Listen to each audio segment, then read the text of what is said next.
Hi there, this is Alex Mitchell from Agents of Change Social Work Test Prep. And today we're bringing you another social work short on the top 5 ASWB mistakes. These are mistakes that we've seen in countless students from the over 10,000 students we've helped pass their ASWB exams. We're going to help you avoid these mistakes, avoid wasting time, and really master and pass that ASWB exam. And so the reason we put together this list is because, we've all been there. We've all had that experience on an exam, whether it's the ASWB or otherwise, where you realize, you're getting into that test room, you're taking that test, you realize you made a mistake preparing for it. So, from different ways that you maybe wasted time as you studied or even during that exam, to maybe poor study habits that we want to avoid, we want to bring you those 5 common mistakes we see so that you can avoid them as you prepare for your ASWB exam. So let's jump right into our top 5 list. So first mistake is ignoring the exam structure. It's really, really important to understand how exams are structured, and the ASWB is no exception to that rule. So we really recommend starting with the ASWB guide to the exam. You can find this on the ASWB website. You can find it for the specific exam, of course, that you're taking. And you can learn about the key KSAs, that's knowledge, skills, and abilities, that are being tested on your exam. You'll even be able to see what percentage of questions fall into each area. And this can really be your blueprint to creating your study plan. So don't ignore that exam structure. Really master it. Go and learn about it. Go and, if you have any questions as you go through it, search those, learn about the different KSAs. It's incredibly important. In addition to that exam structure, it's important to understand that not all study material is equal. Some study material may cover only certain parts of what's actually being tested on the exam. Some may be more comprehensive.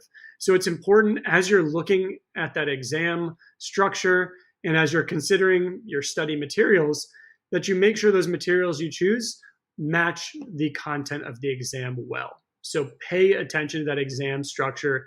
Do not ignore it. Do not make that first mistake. A second mistake we see sometimes with students who come to us is that they haven't taken practice exams. And practice exams are one of the most important things you can do in your exam preparation. They have a few key benefits. So they help you check your progress. So early on in your studying journey, you can learn, where are your strong points, where are your weak points. As you progress through your studying, you can use those practice exams as mile markers. They can show how far you've made it, what areas you've improved in, and what areas you still need to focus on. Another benefit of practice exams is if you treat them correctly and if you treat them like a real exam, they help you simulate that testing environment. You are hopefully taking a practice exam that follows a similar format to the actual exam. Hopefully that practice exam is timed, right? The ASWB exam, you have 4 hours to take. So treat your practice exam the same way. Be conscious of that time. And it's also going to help you with being familiar with the types of questions you're going to see on that ASWB exam. So the way that things are worded, the way that answer choices are presented. By just practicing over and over again, you're obviously going to get better, but you're also going to get more comfortable. So I want you to remember a few things as you're taking those practice exams. One, it's really not about perfection. You're always going to get some questions wrong. So progress is the more important thing. You want to make progress on each exam you take. And then the second big thing is you want to review your results of a practice exam very thoroughly. You want to understand the areas that you performed well in, but obviously more importantly, the areas that you need to improve on.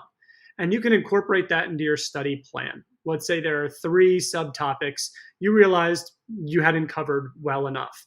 You can go right to those materials. You can review them again. You can maybe try some different techniques or some different visuals, maybe to remember those materials or those subtopics, and you can improve the next time you take a practice exam.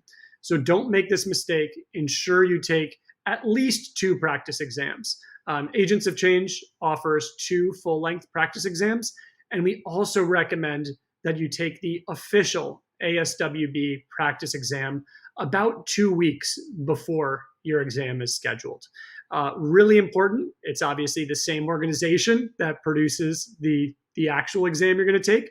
So their practice exam is the ideal one to take a few weeks before your exam, when you still have time to make a few tweaks and study a few more materials.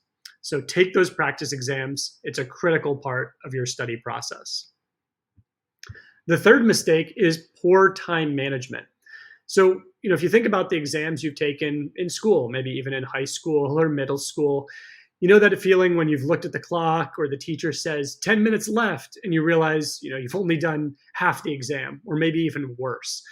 Time management is just as important on the ASWB exam. You're answering 170 questions in that 4 hours. So it's really essential that you pace yourself properly. Ideally, of course, you want to finish all the questions. That's the baseline. But you even want to give yourself a little bit of time at the end to be able to review maybe those ones where you were uncertain, but maybe with a second set of eyes, a fresh set of eyes, you may be able to have a breakthrough on. So what we recommend is, as I mentioned before, follow a 4-hour limit as you take your practice exams. Time yourself. Also, try and keep a mental clock in your head as you're maybe reading through those longer or more complex questions. If you can't answer them in 2 minutes or so, you need to move on to the next question. If you're not going to have a breakthrough after that 2 minutes, you don't want to waste any more time. Mark it. You can come back to it. Make your best guess. Come back to it. And then you want to find a way where you can check the clock at various intervals. So maybe that's every 10 questions, maybe every 20 questions. But you don't want to obsess over it. You don't want to be checking the clock every 2 minutes. That's only going to stress you out. So time yourself on those practice exams. Keep a mental clock for those really long or complex ones so you don't spend too much time on them. And then find a pattern where you can check the clock, check in on your progress without obsessing over it. So avoid the mistake of poor time management. The fourth mistake is falling victim to ASWB misconceptions. So pretty much all of us are on social media, and many of us are parts of different groups studying for the exam, other social workers talking about the exam or licensure in general. And what we want to do is provide you some caution. What we've seen and heard from students at times is, I saw this on a Facebook group, or I saw this on TikTok, or I saw this on Instagram. What do you think? And really what we say is, there are no magic shortcuts to acing this exam. It is a challenge. And also, the things that work for someone else on this exam are not guaranteed to work for you. That person may have a very different learning style. They may say they only spent 1 week studying for the exam, but maybe they did a bunch of other things. Or maybe they're just not telling the truth. And really, you don't know who these people are on social media. And so what we encourage our students to do is, focus on finding the right learning strategy and materials to support that learning strategy. So do you learn in a very visual way? Do you learn in an auditory way? Do you learn by just reading the material? Do you have to apply those lessons and that material to really understand it? Determine your learning style and then find the materials that match. On the Agents of Change blog, if you search for learning style, you can find some advice for us on how to determine your learning style. You can also search for myths on our blog, and you can find other myths out there. And, we've all fallen victim to these at times, these misconceptions or these myths. So check your knowledge there. See, that you're not falling victim to these. So a lot of great resources on the Agents of Change blog. But really, in summary, be careful. Social media is just full of these myths, full of half-truths. You want to find the strategy that works for you, not for someone else. So avoid falling victim to those misconceptions. And the last mistake that you want to avoid is neglecting your self-care. So we see this one sometimes where people pull, an all-nighter to study, right up to the minute of the exam. Generally not a good idea, and actually is proven to hurt your performance. So what you want to do is find a sustainable study pattern that you can maintain, things like good nutrition and regular exercise, enough sleep, while you're studying for the exam. And so one of the things that we recommend is build that study plan. Typically it's 6 to 8 weeks to study for this exam successfully, and it's still going to be hard work, but it'll be manageable during that time period. Don't shorten it to 2 weeks and expect to not stress yourself out or damage your self-care. Also, take breaks during your study sessions.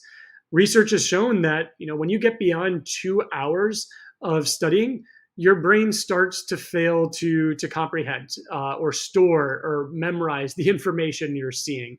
So take those breaks, get something to eat, go for a walk, talk with a family member, hug your dog, whatever it takes to give yourself that mental refresh.